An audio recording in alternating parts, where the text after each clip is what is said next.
Hey everybody, John here with my true crime podcast entitled Finding My Brother's Killer. So on December 21st, I got the word that my brother had died up in Albuquerque. It was going around that he had died of a drug overdose. That's all we knew. Information was still coming in. My question was, do I need to go up there right now? What's the deal? My dad said, obviously there's no rush. He's dead, so we can go up there before the holiday, after the holiday. That was sort of up to us. Our problem down here was going to be that we were going to need to rent a car to go up there to retrieve his crap.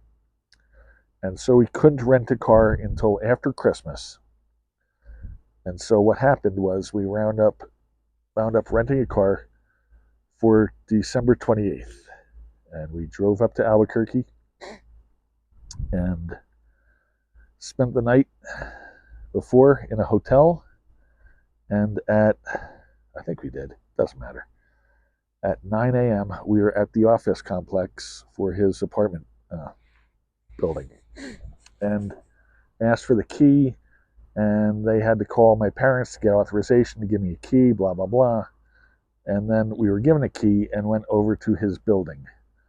By the time we were given a key and went to his building, there was a cluster of people standing out front of his door.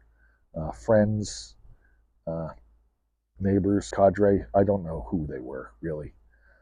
And we went in, and we'll talk about those people later. But we went into the apartment and began to clean up his stuff and pack it up and throw it out. Now, at one point, about halfway into it, I stopped and had a conversation with Andrea because I noticed something. I noticed that there was nothing there really that showed any semblance of living there, really. And here's what I mean. My brother had lived in this apartment for 5 years, and yet the only piece of proof that I was able to find that he was associated with that apartment was a box from Comcast with his name and address on it, and it had a new router in it. There was nothing else. And I know you're sitting there thinking, well, what the hell does John mean by nothing else? I mean, his room almost looks staged in that there were no envelopes that you might mail something off with. There was no scotch tape. There were no scissors. There was no junk drawer. There was no ashtray full of knickknacks, quarters, staples, paper clips, rubber bands, what have you. There was no 5 years worth of taxes. There was no tax history. There was no paperwork showing that he was getting W-2s, let alone a pay stub. There was no receipts. There was no papers. There was no gum wrappers. There was nothing like that. There were no pictures per se. There was actually a picture of my brother Michael and his family, and a picture of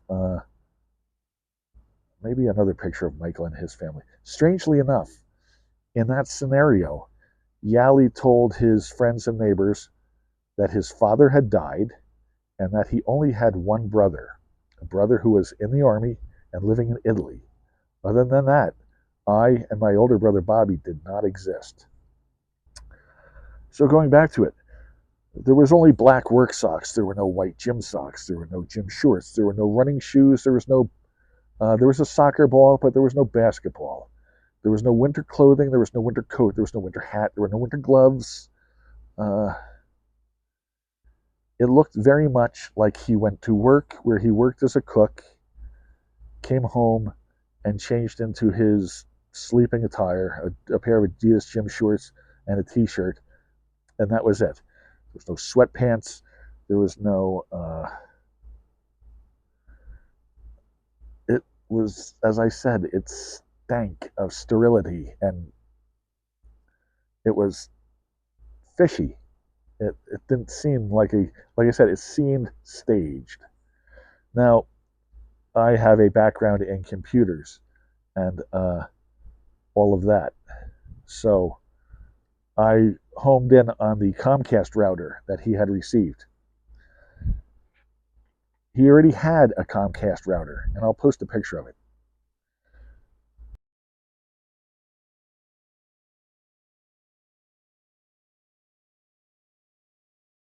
And this new Comcast router was identical to it. Even the firmware was the same, sort of. The firmware had been stamped by whatever machine had generated the label for the router. So let's say the firmware was 3.11. So version 3.11 was on the old router, and version 3.11R was on the new router. And the R had been written in with like a ballpoint pen. That was the only difference. And that router was still in the box. I lied slightly earlier when I said there were no pictures. There was one picture. It was a strange picture. It was something I don't know how to describe really. It looked as if you took maybe colored inks that float on water and floated them on water, and then came underneath it with a piece of aluminum foil and lifted those colored inks up. So they spread all sort of psychedelically across the silver surface. That's the only thing, other than the picture of my brother and his family, that was sort of unique in that apartment. If I was going to go down the conspiracy rabbit hole, and we'll go down there a little right now, you know now, because the world has these flat phones and stuff, that you can use your face to unlock your phone. Right? You just look at it, it scans your face, and all. Well, it doesn't have to be a face. It could be someone else's face. It could be a picture of a face. It could be a jug of high C. That's important because the way I look at it, that picture I just described you of that psychedelic thing on the silver that I'll show you a picture of.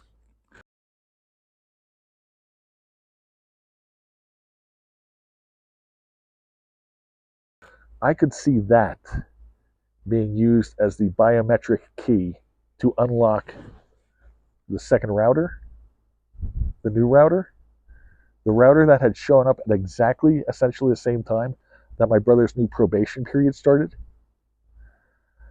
Now I say that because if you were hanging out with a bunch of stoners and drug dealers and what have you, and somebody was down the street listening or wanted to listen in, and you had your router there, if I took this picture and unlocked something on the router, now the people down the street can listen in on the conversations here. And the people here have no idea what's going on down the street. That's very possible to do. And I mean, I could set that up right now. I'm not saying that's what happened. It could have happened. It might have happened. When I saw these elements coming together, I questioned whether or not this was a possibility.